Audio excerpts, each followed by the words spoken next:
Hey, coach, welcome to the Basketball Podcast.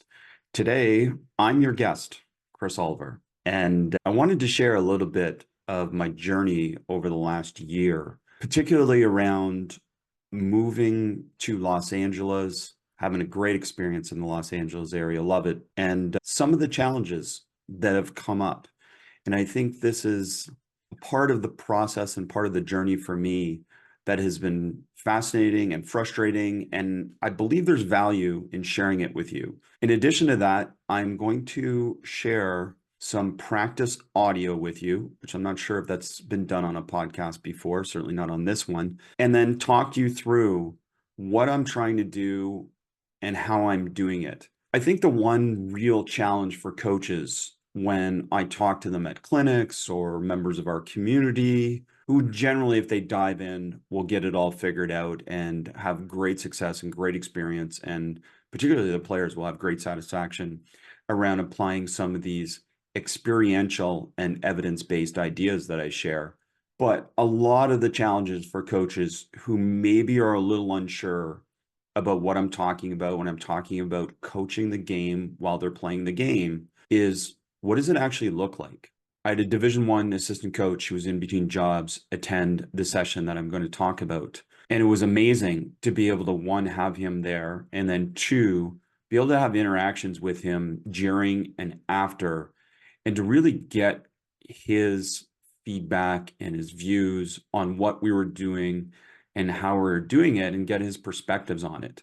The session in question, I was coaching 10 to 12-year-olds, essentially all in that age group. It was the first of 6 sessions of player development. And now when I say player development, I'm doing it as player development and team development all at the same time, because I don't think they're disconnected. They're interconnected. And the whole 2-hour session, essentially, we played 5-on-5. We played something called 5-on-5 outlet to coach. Now, there are variations of that within that, obviously with constraints and different types of dynamic starts and different types of 5-on-5 versions, especially near the end. But the basic concept for this group, who were all new learners to what I was going to teach them, that we started from 5-on-5 and we stayed in 5-on-5 the whole time. And the perspective from the Division I coach who was there was a great question that probably answered everything that I needed to hear. And he said, why don't we all do this? And the answer is pretty simple. We don't all do this because we don't quite understand necessarily what I'm talking about, because it's really hard, especially on a podcast. It's really hard when you see my Twitter feed. It's really hard when you see some of the YouTube videos I post to necessarily fully grasp it. So I want to present this to you. I would love to hear all of your interactions after the fact, whether it's on Twitter, Instagram, social media, wherever it is, or email, and reach out to me and please ask any questions. And then I'm going to do a few other podcasts like this to be able to really hit home some of these ideas.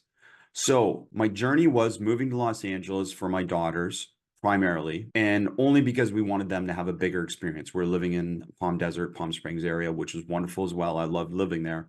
But for my daughters, we felt like they needed a bigger experience. So we got involved. They go to Sierra Canyon. I'm grateful for that experience. Incredible people, incredible school, just an amazing experience for them all the way around with that. And then we got involved with a AAU program, which has been, again, amazing and just enlightening for me. Certainly, I've heard a lot about AAU through my years, and I've been involved with AAU in different levels, but to be immersed in it as a parent and now as a coach, it's been even more fascinating. I'll share more ideas on that. This isn't necessarily about AAU or the youth basketball development, as much as it is just sharing this journey that I've been on to be able to finally get to the point where I was able to start to run these development sessions.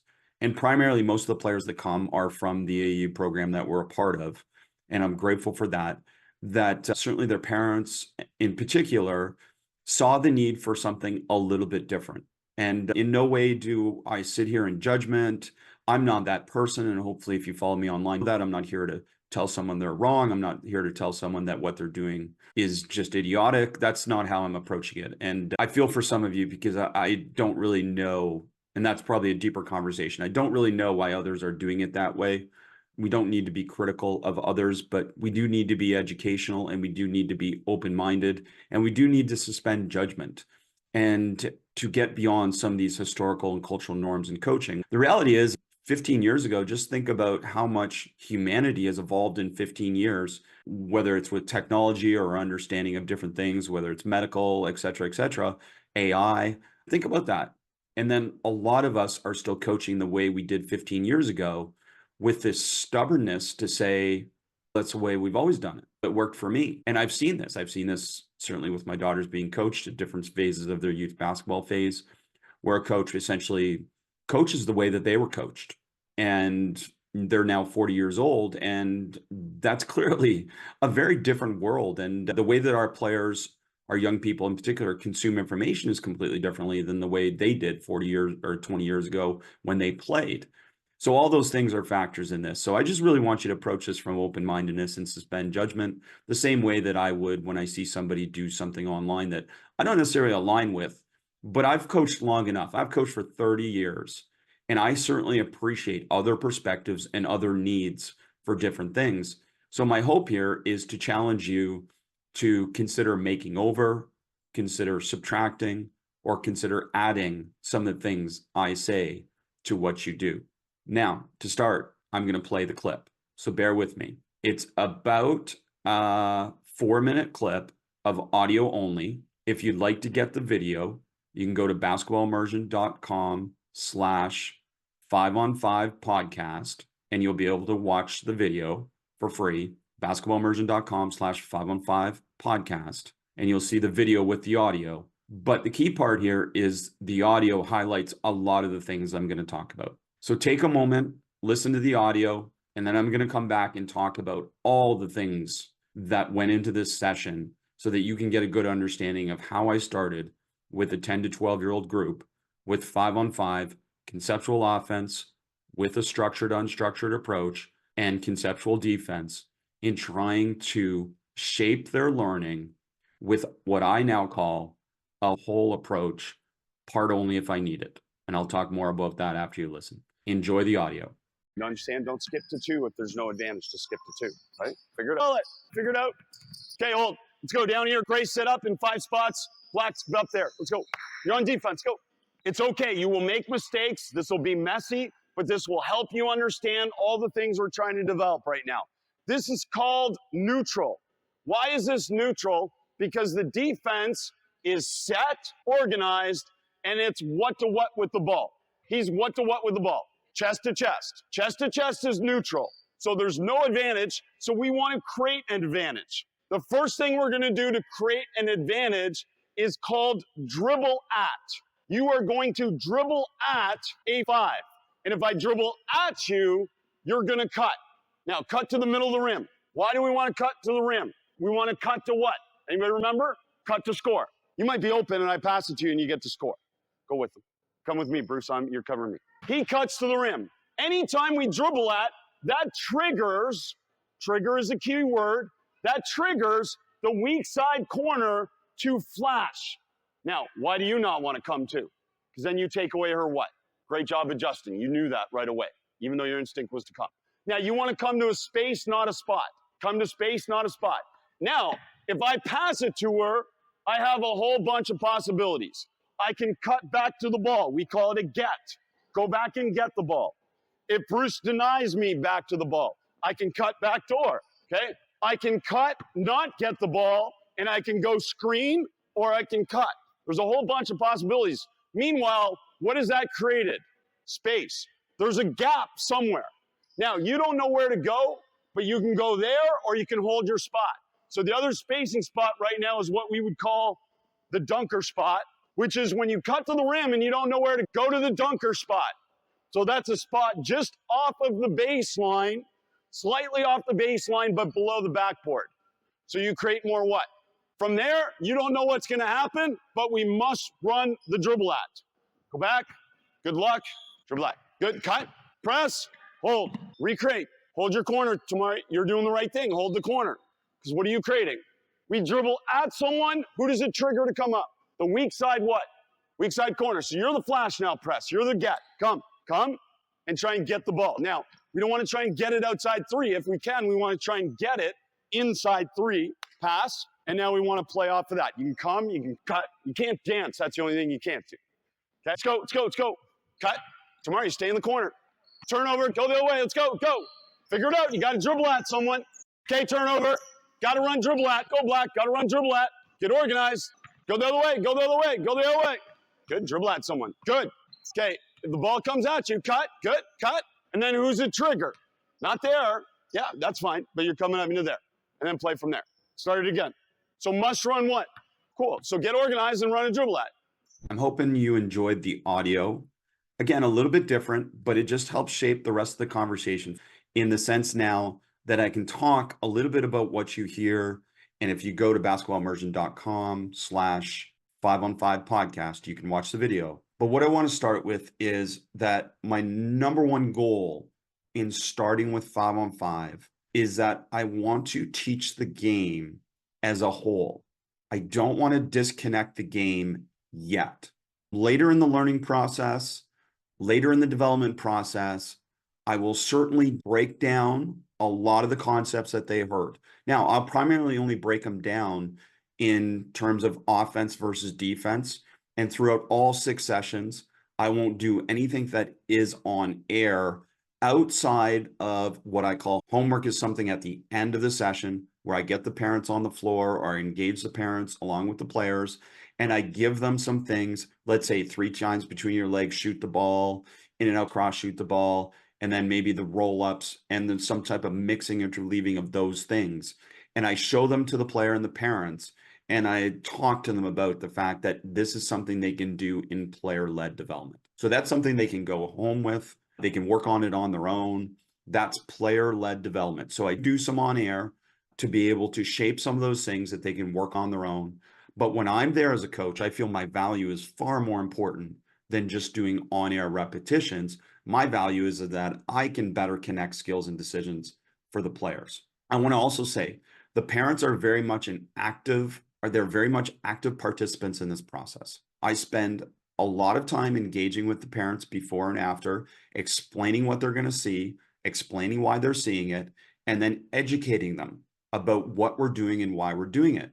I feel that in my youth development or my youth basketball experience in terms of development, particularly so far, the biggest ally for improving youth basketball development is the parent. I've been around very few parents that haven't been very supportive and very interested in just constantly seeking better ways for their son or daughter or daughters or sons to improve. And it's been really refreshing. I've had so many great conversations with parents, and I certainly haven't seen many examples of bad parents. I see parents that care about their kids. I see parents that are invested in their son or daughter's development. And I see parents that are curious because a lot of these parents are in fields or professions where those professions have evolved quite a bit.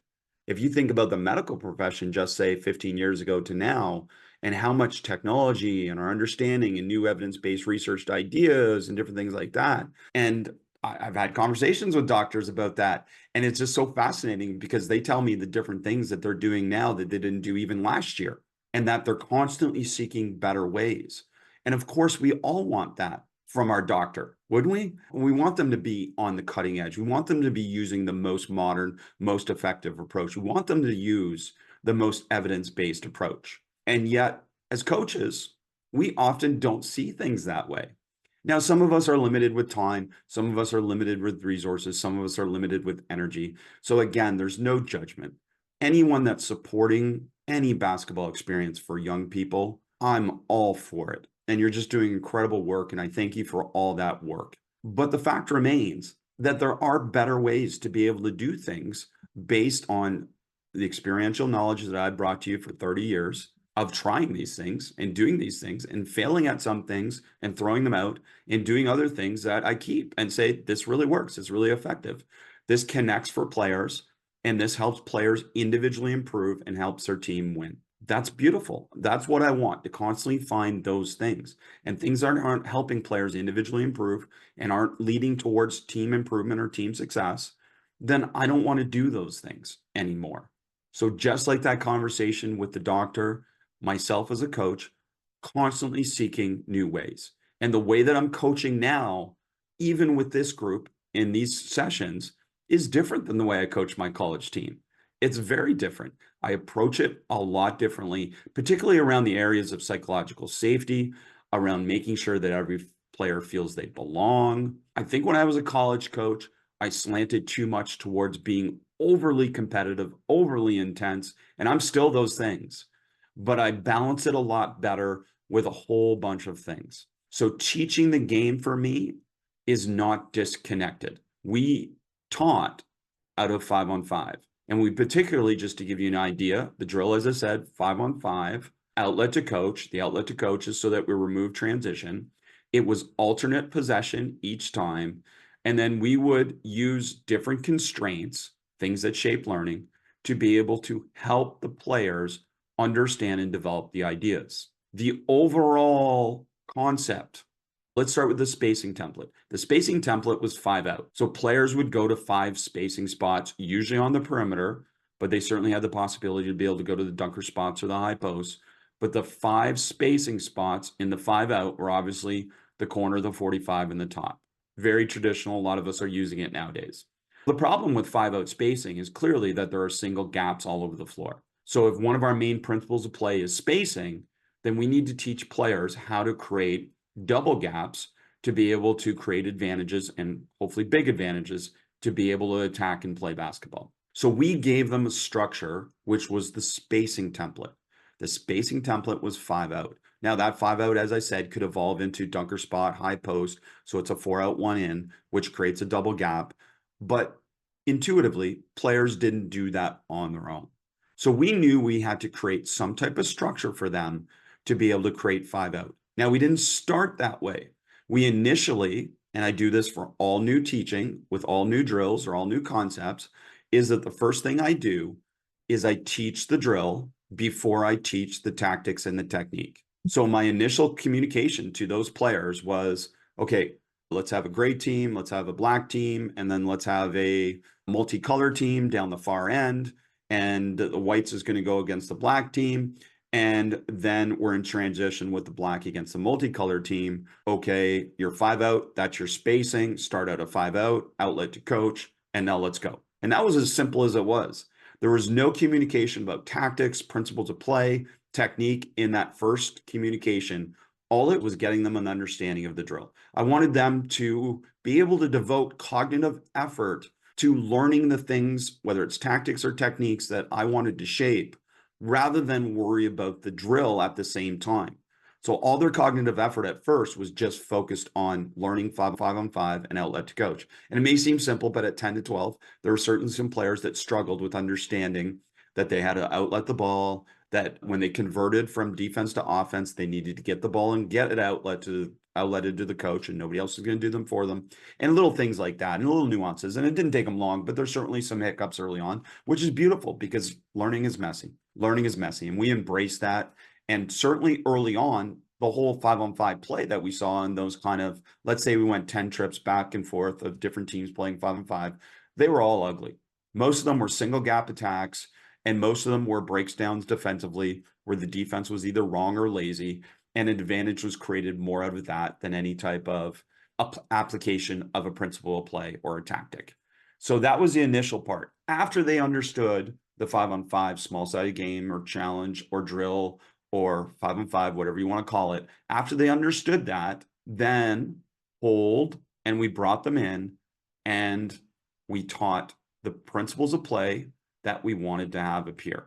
Now, I said hold, and I want to make sure that you understand that.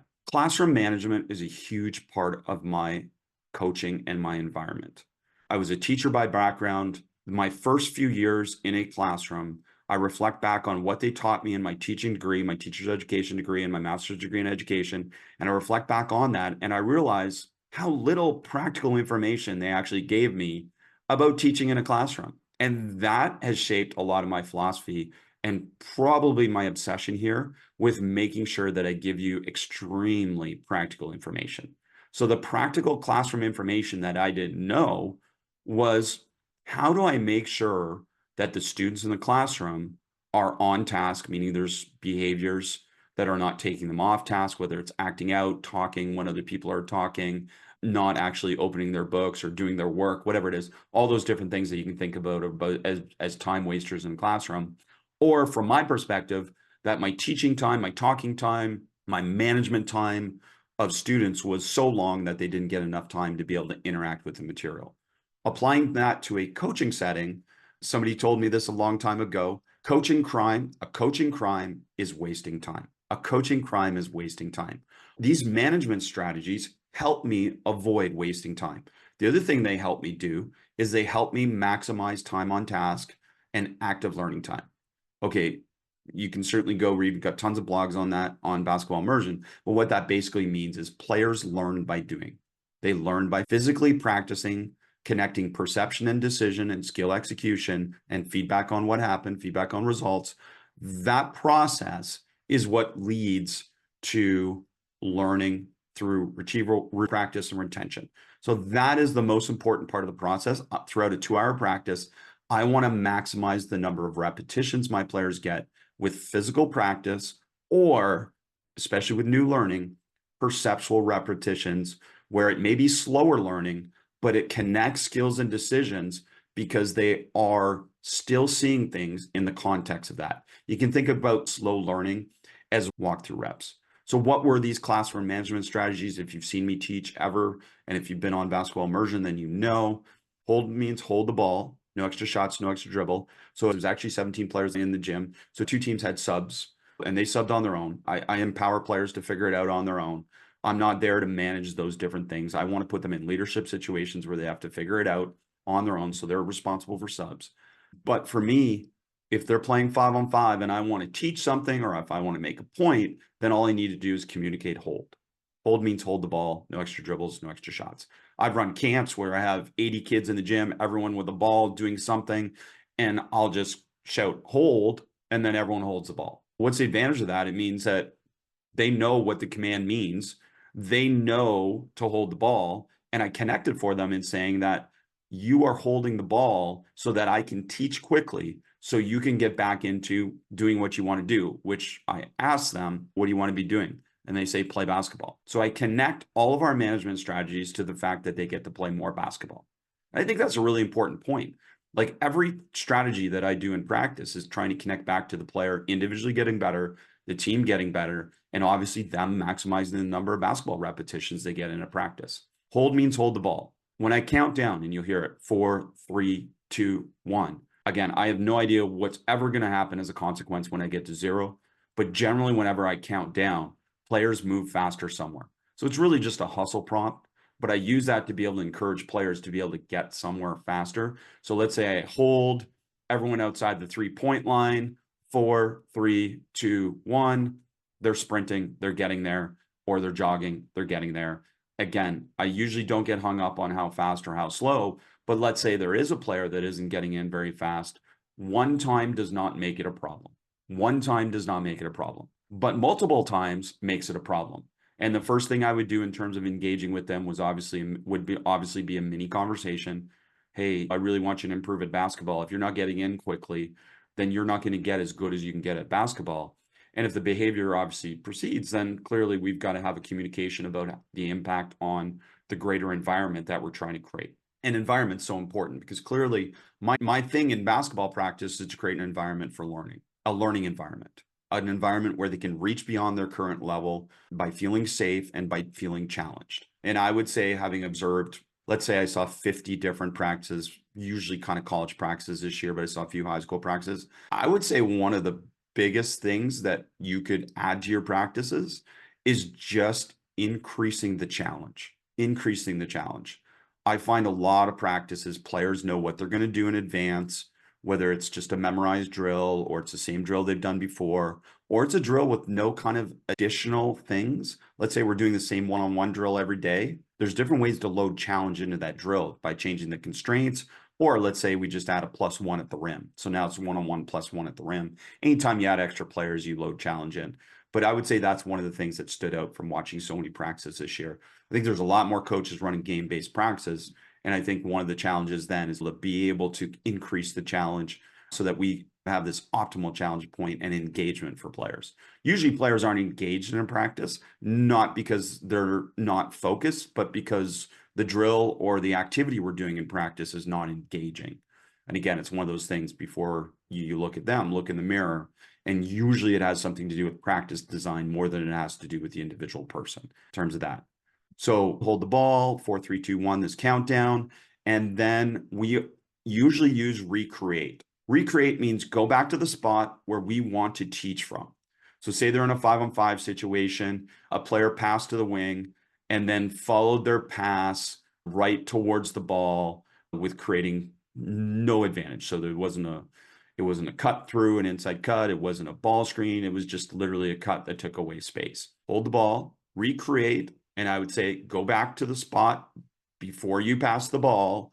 And then we can talk in the context in which the intervention is trying to get its point across, which we're trying to intervene in this situation and trying to get them to understand a principle of play relative to space and then be able to have them do it. The part that connects with that you'll hear, certainly on the audio, and then obviously you'll see me talk about a lot, is follow feedback with action. So many of us as coaches give incredible feedback, like really knowledgeable stuff, really brief, specific information to players, but then we move on and they never get a chance to apply it. And to me, again, application as a physical, in the physical way, applying the drill or the skill or the technique to a basketball situation is what helps them connect it from practice to games. And that's ultimately our goal with everything we do in practice. I don't think there's any argument there.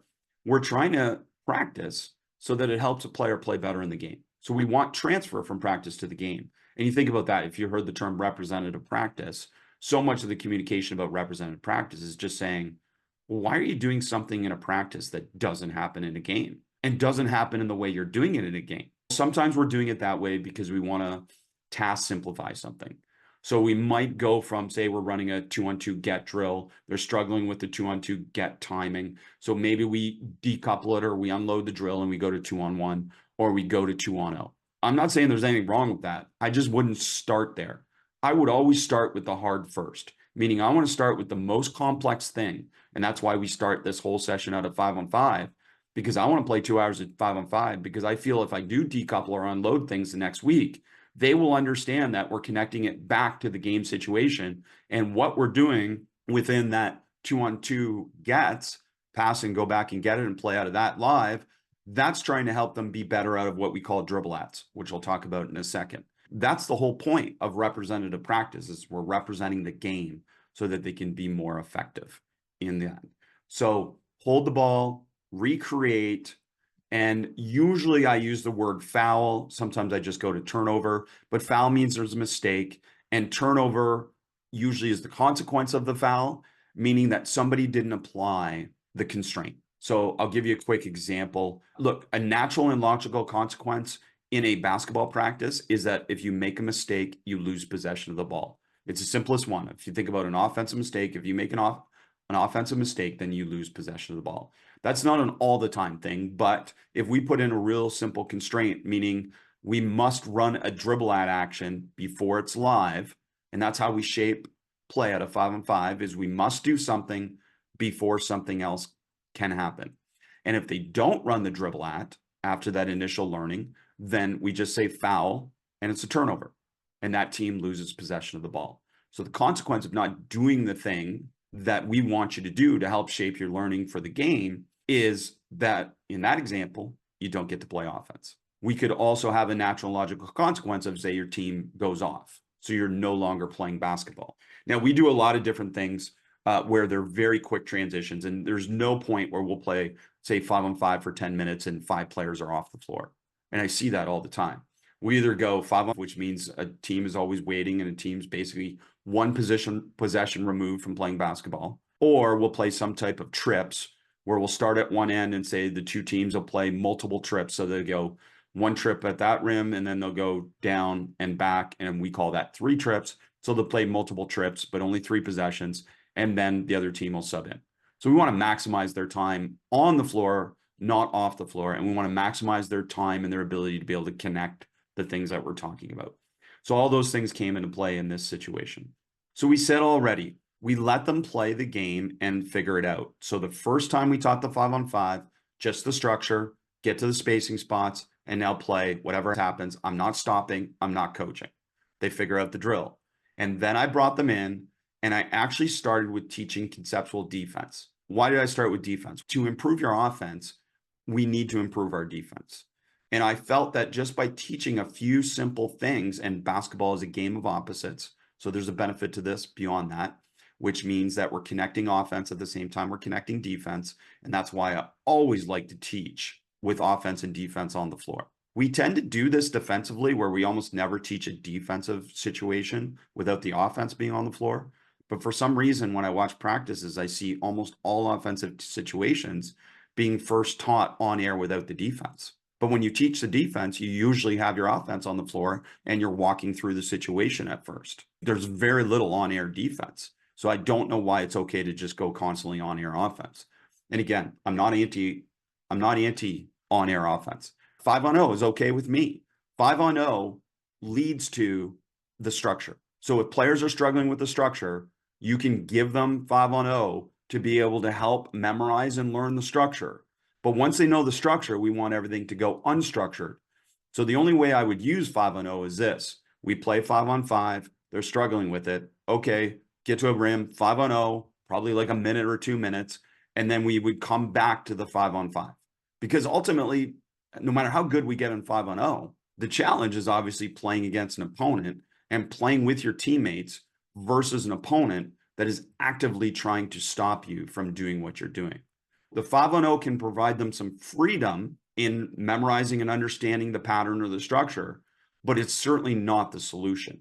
Solutions are based on their decisions, per se, perceive, decide, execute relative to a defender and relative to their teammates. So we want to connect it to the game. In this example, we taught what we call dribble at.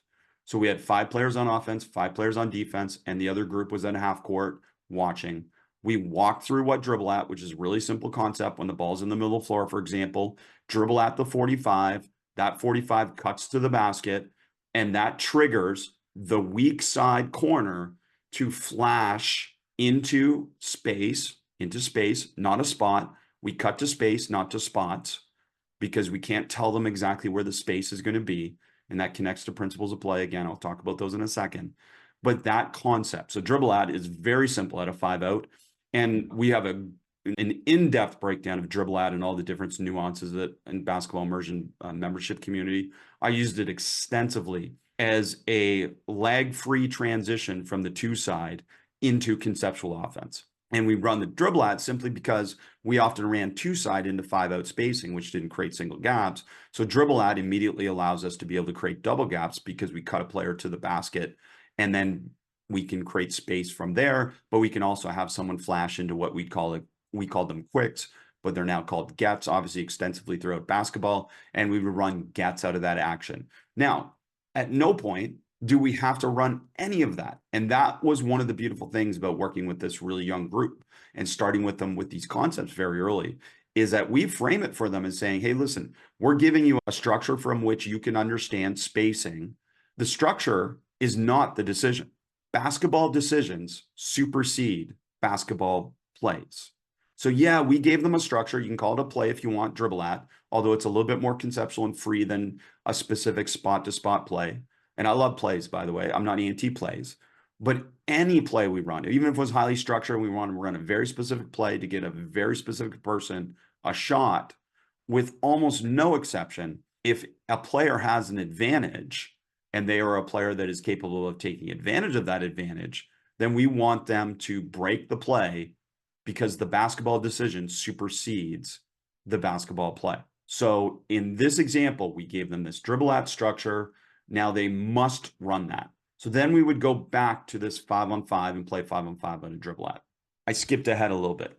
Defense. So basketball is a game of opposites. So I taught defense first. We call defense, and really help defense from a conceptual standpoint, we call it shrink the floor. Well, why do we call it shrink the floor? We have 3 principles of play that are the framework for all conceptual decisions for our offense and for our defense, for our individual players and our team. The framework is this. our principles of play. Number one is space. Number two is advantage. And number three is how we define shot selection, which is bronze medal is a contested shot. Silver medal is an open shot, depending on the age, but at the higher level, it's an open three. And then a gold medal is any type of shot in the smile. Now, if you don't have a smile on your floor, the rest of the world has smiles on their floor. I know in America, many of your states don't have the charge circle yet, but we call that the smile. It's a beautiful thing. And it's one of the best things to be able to help your players conceptually on offense and defense. We call it the happiest place on earth because the offense always wants to get to the smile because that creates a big advantage. You either score or you draw two. You score or you draw two. That's the goal of every offensive player. We want offensive players to drive to score, catch to score, and cut to score. And in all those situations, you can draw two. You can draw two on a catch because the defense screws up a rotation and two people rotate to you. You can cut to the basket and have your defender and draw help. You can drive to the basket and create a shoulder to chest advantage on your defender and draw help. It's our constant framework of decision-making off the dribble for players is to be able to understand, did you draw one? Then you should be a scorer. If you draw two, then you are a passer, and to be able to make those decisions. I coached last year at my daughter's school. I coached outside of my daughters that had a little bit of conceptual understanding of basketball. Basically, I would say the other 6 players on the team, by and large, hadn't played basketball with any type of kind of coaching or structure before. So we created this really simple mantra for them to constantly understand this framework. And all we would say to them is shoot when you're open, which is defined by in range and capable of making the shot for them. Pass when someone else is open, and drive when no one else is open. So that connected with obviously at the level I'm at now, where we talk about cut to score, drive to score, catch to score. Again, I'm jumping around a little bit, but you can get the picture of it, especially if you really listen to that audio and you go watch the video. But the idea of this is that we can always provide them with a solution based on what they perceive and decide and execute. Now, the other part of all that decision-making, shoot when you're open, pass when someone else is open, and drive when no one else is open, is it's basically a progression of reads. If my 12-year-old daughter catches it outside the three-point line and she has more than arm length advantage, then we would define that as space and she should shoot. If she doesn't have arm length advantage because the defense is closing out or she didn't feel comfortable with whatever factor it was and someone else is open, then she should pass. And obviously what can apply to all that is if she catches the ball and she perceives that she has space, then we want to drive that space. That's drive when no one else is open. And that usually happens when, again, if the defense, the simplest example to understand that is if the defense is in denial, then the ball has space to be able to drive because there's probably not help one pass away. So that mentality with that. So those things were a big part of the conversation. So the first principle of play is space. We want players to understand space. Do you have space? How can you create space? How can we figure out how to create the double gap, as I said? And what type of situation can we put ourselves in where we have a spacing advantage? That's one of the biggest advantages of the two-side break. If you're not familiar with it, I cannot encourage you enough. I mean, we've even created it so the two-side break is a standalone course in Basketball Immersion, basketball.com/sales. You can buy the two-side break alone, but just a great spacing template for developing conceptual understanding of transition. But one of the biggest parts of the two-side break is to be able to pass the ball early and opposite. Instead of trying to pass up the ball side wing a lot, which we're not saying don't, but generally it's not the biggest advantage. We're trying to pass across the court or dribble across the court. And in those situations, it's literally, let's say one of your handlers got the ball in space, in transition. If somebody is open opposite side of the floor, across from them, then we want to pass immediately early and opposite because that moves the defense. And that's our goal, to try and get it into space to create big advantages. If the defense doesn't allow us to have any space, meaning they got out to that early and opposite and they took away the ball side wing, then that creates space for the point guard or the handler to be able to point guard push. And that relates to that mantra that we said is drive when no one is open. So if they can pass when someone else is open and drive when nobody else is open, a very simple template for understanding decision-making and transition. And that really connects to the two-side, which is essentially a spacing template that goes with it. Once the two sides exhausted, then we're going to go into this dribble at concept to be able to try and create these advantages of space. So that's a principal play. The second principal play is advantage. We want to create big advantages, and we can create big advantages in multiple ways. Let's think about it really simply in terms of, let's say, we see it a lot in the NBA playoffs. They're hunting a matchup as a version of trying to create an advantage. We know we have an advantage. Either we have a mouse, which means we have a size advantage, or we have a turtle, which is some type of speed attack advantage. We call them mouse and turtle. A turtle is someone we can attack in space, and a mouse is someone we can attack at the rim. And we just communicate those things. And again, for these 10 to 12-year-olds, we immediately communicate that. Now, they don't go hunt matchups, and they don't look for matchups, and they don't quite think about it that way yet. But we do want them to start thinking about their advantage relative to someone else, or their disadvantage relative to someone else. Because again, mostly disadvantages are realities. They're not weaknesses. Now, certainly there's weaknesses if a player can't dribble the ball, but what we're talking about more in this case is if you're small, then you need to learn to play with your reality, which is if you get post up, what are you going to do to solve that problem? So we talk about realities, and that's what some of these things in terms of advantage as a principal play helps us do. Disadvantage, advantage, that's why we play a lot of small-sided games, starting with those points so that we can learn how to play out an advantage and take away advantage, or play out a disadvantage and learn how to create an advantage. And basketball is a game of opposite, so those things apply to both. Shot selection, pretty straightforward. So think about it now, me teaching defense to these young players. They understand that, okay, offense is trying to create space, so it's a game of opposites, so defense is trying to take away space. We think about advantage, offense is trying to create an advantage, how can we take away that advantage? Let's say it's a player that has a turtle on them. So a player is on the top, they have a turtle on them, meaning they can definitely beat them off the dribble. Then how do we take away that advantage? We take that advantage away by taking away the space for that matchup, and that would be shrink the floor.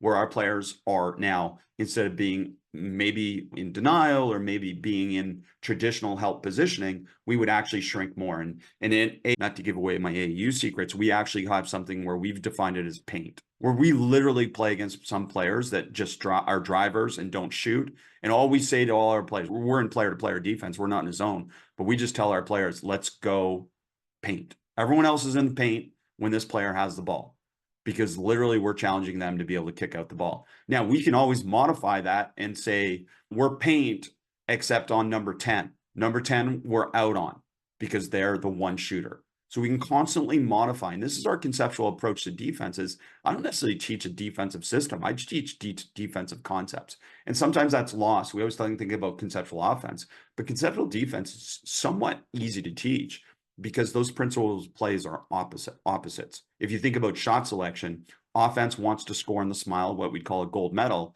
and defense, your whole goal is to prevent any shot in the smile.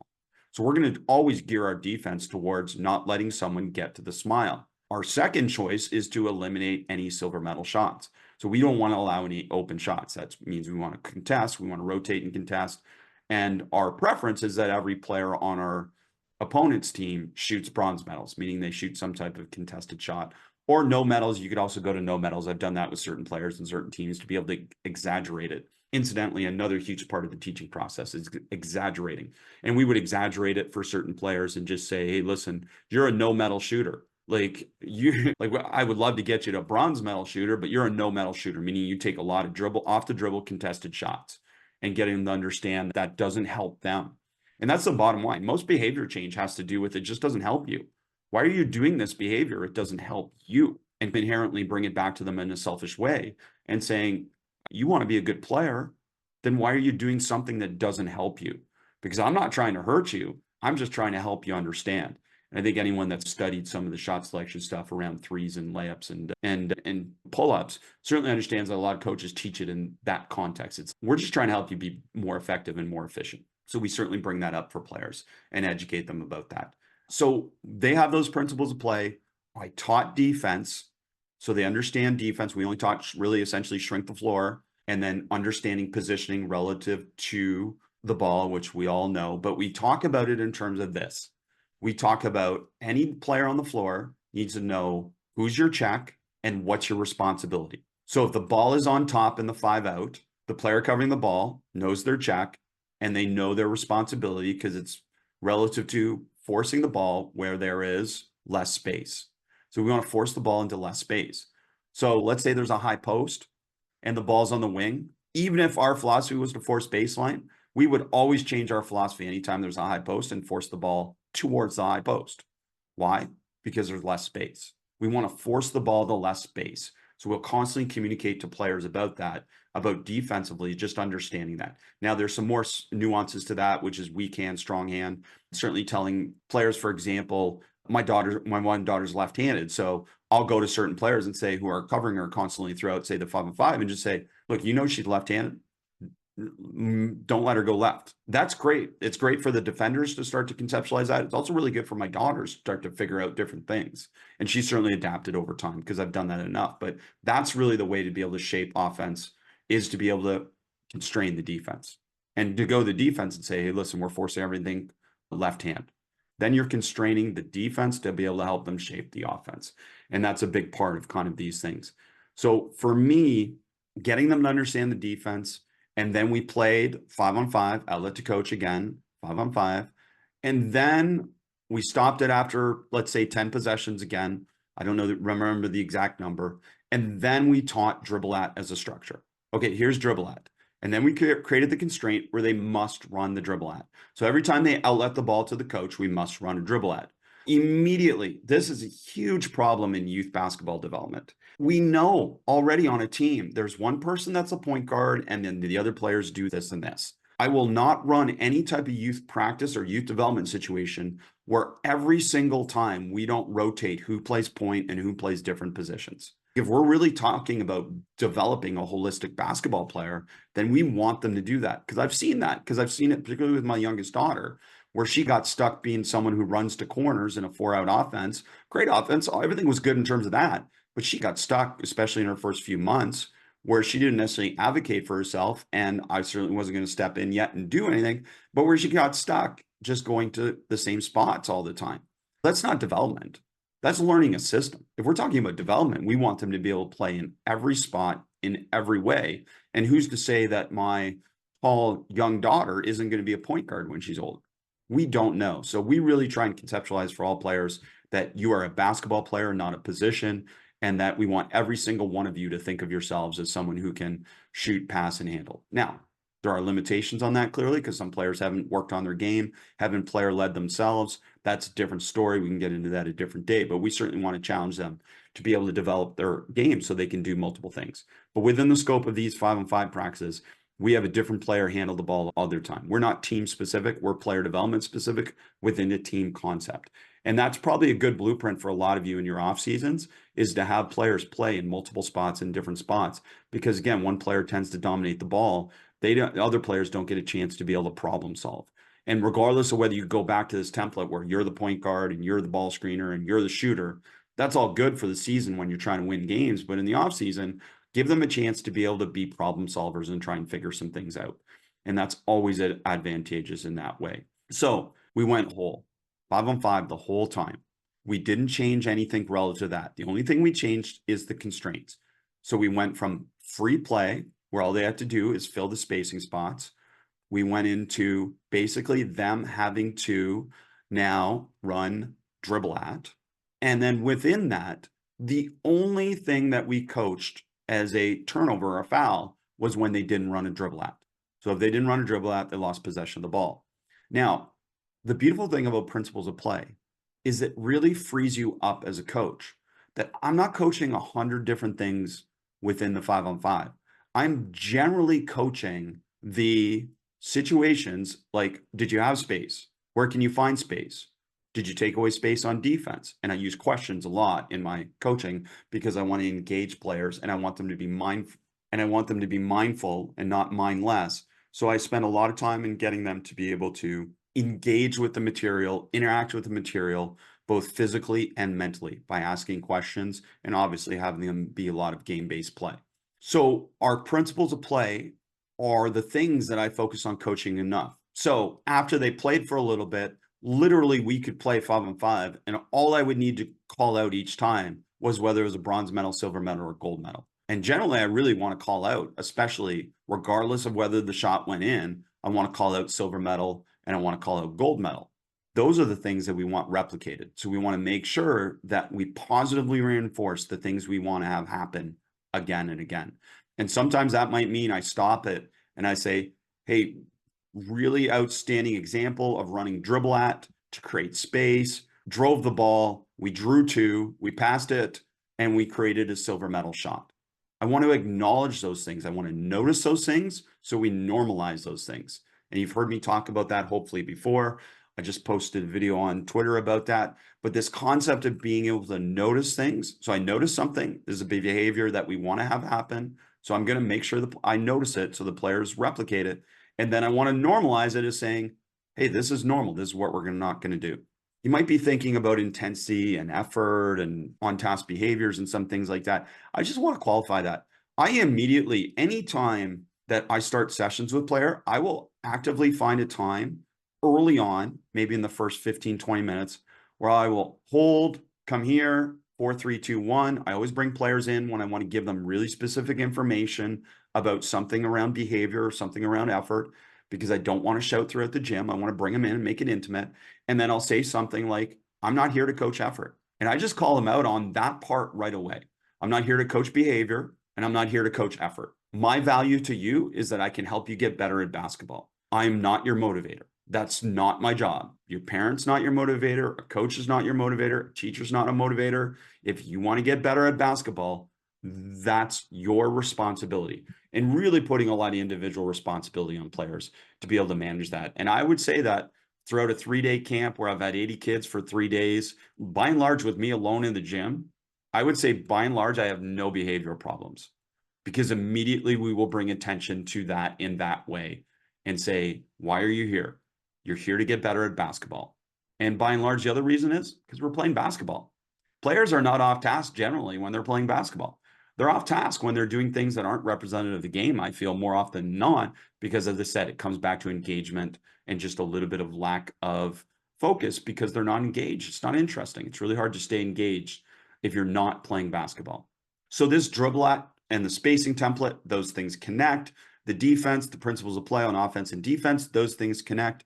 And we're really quickly helping them understand these concepts. So defensively, who's your check? What's your responsibility? On the ball, pretty simple. Coming back to it, if you're off the ball, think about this. Let's say I am on the right side of the ball. So my responsibility is if the ball goes right. That's my help responsibility. My check is my player on the wing. Let's say in the 5-out, there's a player behind that player defensively. Then we talk to them and we say, who's your check? My closeout's a corner. What's your responsibility? And sometimes they struggle with that at first, but it really makes sense. Their responsibility is the ball. Their responsibility is the ball relative to their teammate. We always highlight to players that the ball scores. The ball scores. Your check without the ball does not score. Now, that can lead to a score and that can lead to a big advantage. But we initially want players to understand that if you're 2 passes away, then your responsibility is to support your teammate in stopping the ball. So if they rotate to stop the ball, you have to rotate probably to be able to support them in some way, whether that's a bluff or a full rotate and an X out or a help and recover. Whatever your philosophy is defensively, it's all good. We wouldn't define that for them early. We want them to figure it out and we'll go from there. But those things are all a part of kind of conceptually how we develop the defensive concepts, shrink the floor, and then who's your check and what's your responsibility. And then are you defending? Is a mouse attacking you or is a turtle attacking you? And those things would help them communicate to their teammates about whether they need help or they don't need help. And game of opposites. So if I'm covering, if I am someone who's very good defensively and I'm covering someone who cannot attack, then what can we do? We can immediately be able to call out, I don't need help. No help. No help means that nobody helps. I can stop the ball one-on-one. And why is that a good advantage on defense? Because it allows us to take away space. That there's no pass, there's no space, and the player can't beat us. So it's much harder for the offense to be able to create an advantage. To be able to create an advantage because they can't take advantage of the space because the player can't beat someone off the dribble. Another part I just want to highlight, one of the biggest challenges in this session was this concept of players picking up the ball without a decision. This leads into what's called protection plans. What's a protection plan? A protection plan is how do we get out of trouble when we're in trouble? A lot of you play one-on-one where you'll play one-on-one with a constraint saying it's a 2 dribble limit. Okay, again, not in judgment, But the problem with that is it generally teaches players that if they can't create some type of good shot in 2 dribbles, they're taking a bronze medal shot or a no medal shot, or they're picking up the ball without a decision. So we don't try and limit dribbles. We try and limit directions. We can talk more about that in some other day. But essentially what that connects for in these 5-on-5 situations is how many players caught the ball and then dribbled and picked up the ball, not knowing what they're going to do yet. And that's where we try and define advantage. If you have a shoulder chest advantage, you have space, keep going. If you dribble and the defender's still chest to chest, then you counter, or you can initiate some type of action, whether it's a dribble ad or a dribble handoff or something. Or if you run out of space, you can use a backup dribble, retreat dribble, whatever you call it. Or you drive and you get some type of penetration inside the 3-point line and you have space, you can turn a drive into a Barkley, which means turns a drive into a post up. Or if you're driving and you don't have a decision, but you have space to keep your dribble alive, then you can keep your dribble alive and you can actually cross sides of the floor. We call that a Nash. So these protection plans are really important for players to be able to understand how to keep the dribble alive and how to keep the flow of the possession going, rather than picking up the ball and going dead and now us having to scramble to be able to get out of those situations. Incidentally, we do teach them how to get out of dead. And that's the first thing I taught to my really unskilled group from the last year was what happens on dead. Someone cuts, someone fills. When someone cuts, it creates space, and now someone can fill space. That's the easiest way to be able to get out of trouble in dead. What we don't want to do, which they naturally tend to do, maybe from they all played mini soccer where everyone just runs to the ball, but it tends to be with unskilled players, they all run to the ball on dead because they think they got to go get the ball from them. But that tends to bring obviously less space to the ball and less of a possible advantage and less of a solution. So we talk about things like that. So asking questions, I just want to go through a few other things real quickly here. You'll notice I ask questions. Early on in learning, I don't hold as much space for them in terms of their answers. Usually it's just a pause so that they engage with the question for a little bit, but often I have to use some type of explicit instruction.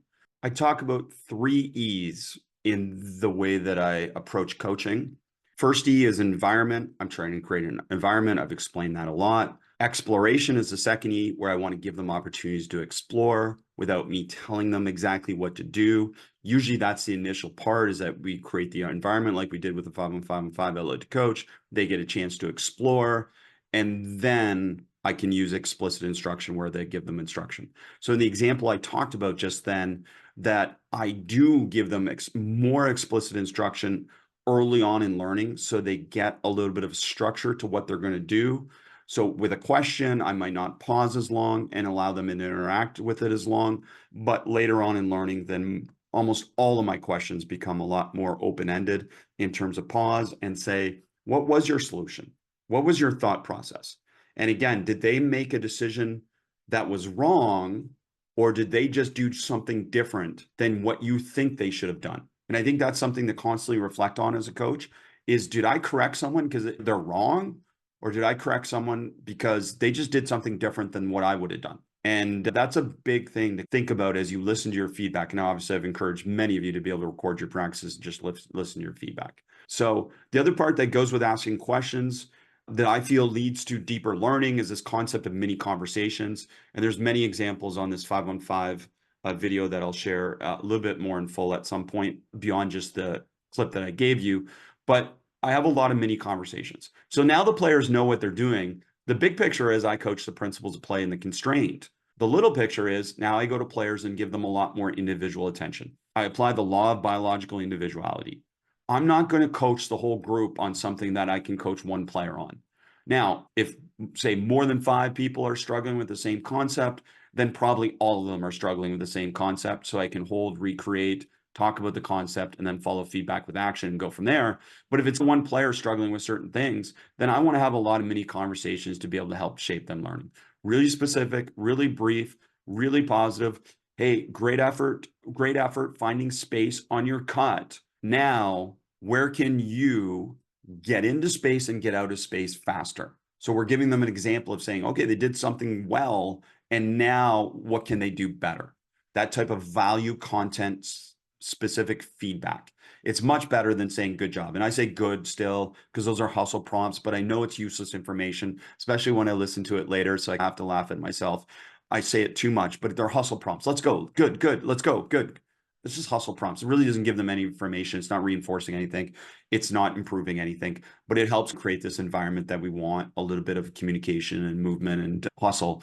But for me, it's more about the value that I can add with my feedback. And I find that I can add a lot more value to a player with a mini conversation where I'm just talking to them individually because they know I'm talking to them. The problem with general feedback is in general feedback, it tends to be just me talking and players not knowing who I'm talking about, unless I do literally single them out and I say, hey, Chris, you need to do better in this situation by doing this. They know I'm talking about Chris. But otherwise, if I just talk about general, hey, we need to do better in this situation and this, then they're less likely to think I'm talking about them. So I'll always qualify any type of group conversation with saying, hey, listen, this and this, or these teams, or this team, or these people are struggling with this. So I'm sure it's happening to all of you.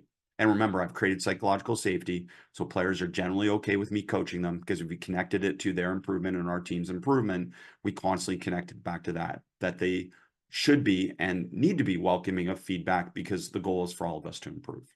Okay, we've talked about a lot of things. I want you to go to basketballimmersion.com/5on5podcast, watch the video. You've already listened to the audio, and check out a little bit more in depth what I'm talking about. I'll include some information there on some of the things we talked about at the podcast. But all I wanted to do here is add some value for those that can't travel and see me coach. Whether you agree with the way I coach or you don't, that's all good. It's always a psychologically safe environment when you come watch me or you interact with me. You're okay. You're safe to disagree with me. You're safe to agree with me. You're okay to agree, build on, or challenge what I'm saying. All of that is good. All of that is good. But a lot of you can't get to see me coach. And I really do think there's some value to the way that I do it for you to be able to take pieces of it, parts of it, holes of it, and to be able to adapt it or adopt it to your coaching. So I wanted to give you a real good framework of what I mean by saying I taught a whole year of college basketball with just doing 5-on-5 outside of, again, they did some shooting drills, two balls, three shooters within practice as kind of mental breaks. But otherwise, we play 5-on-5 every single situation. I'm doing it with young players. This isn't an age thing. Decisions are absolutely age appropriate at all ages of basketball. So don't get hung up on all this. You can't do this with younger players. You can't do this with unskilled players. In fact, I think it's more important to do it with younger and unskilled players because now we build a conceptual framework to be able to understand why you're doing some of these other things with them. Why are you doing some of these dribble moves? Why are you doing some of these pass and cut moves? Why are you doing some of these defensive slides or these defensive closeout drills? Why are you doing them? Because we've taught out a 5-on-5, we're giving them a better conceptual framework to understand what we're going to do next.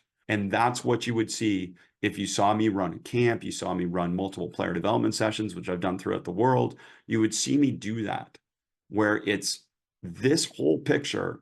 And now we'll do the parts, as I said, game-based, and we'll connect them to the big picture constantly. And it's this constant thing of what I call reconnections. And that's really the value of what I feel I can do as a coach, is that I can constantly connect and reconnect things because my goal is obviously to be able to heighten teaching that leads to learning so that players can have a better experience transferring things from practice to the games. Thank you for letting me share that with you. We rely on coaches like you to keep these valuable conversations going. So I'd like to ask you to consider supporting our Basketball Immersion community and your coaching. If you have never been a member or if you are a former member, please consider supporting our Sharing the Game with a membership. From NBA head coaches to parents leading youth teams, our community is diverse, dynamic, and dedicated to excellence. With full access to courses, videos, and insider strategies on how we teach the game, plus team systems like the 2-side fast break, the 32 matchup zone, and the 10 switching defense, you'll be equipped with the tools you need to succeed. Whether you're a solo coach seeking individual growth or part of a coaching staff looking to revolutionize your approach, Basketball Immersion has something for everyone. Visit basketballimmersion.com/sales today to explore membership options and take your coaching to new heights. Plus, your membership directly supports this podcast. And the best part, there's flexible pricing options with membership levels that fit everyone's needs and budgets.